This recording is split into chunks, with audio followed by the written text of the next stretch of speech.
social media algorithm. Ano po ito?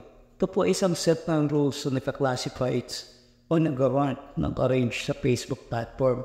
Ito po yung nagbibigay sa mga user na gusto nila makita sa wall nila pa naglagin sila.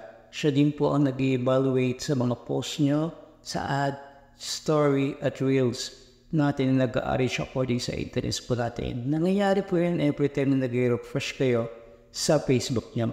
Yes po, you press in the home icons buttons, the videos, marketplace, at notifications. Po, ganito po ang process niyan. Pag po kayo nagpo-post, when you publish the content, pupunta po yan sa 10 to 20% of your followers muna.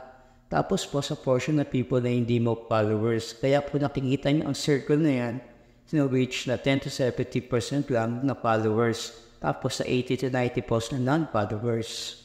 Then po, ang algorithm pong measures niya ay dalawang bagay.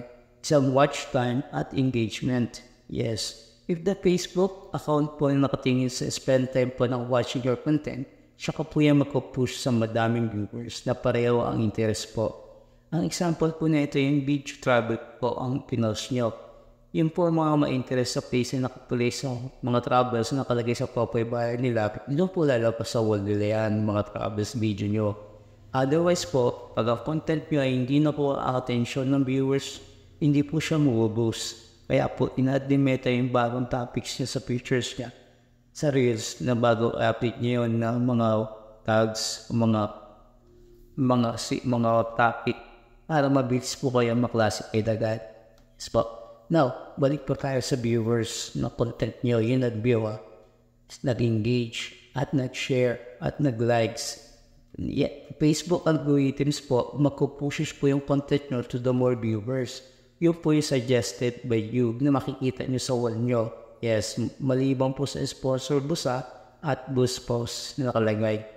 Kaya ang contest nyo, tataas ang views, reaction, followers. At yun ang sukatan ni Meta sa earnings nyo. Tama.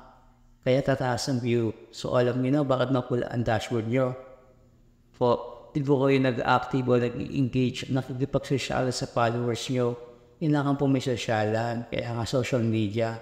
Huwag po sa friends. Utangan lang kayo ng friends nyo at imamarites lang. Ang ibig ko sabihin, ang followers na now yun lang nakilala sa mga single lang, malay nyo dyan, destiny nyo na nakapollow sa inyo. Sa mga double, malay nyo naman, other one nyo. So, basta po engagement at quality content ang key para sa successful algorithm. Yes.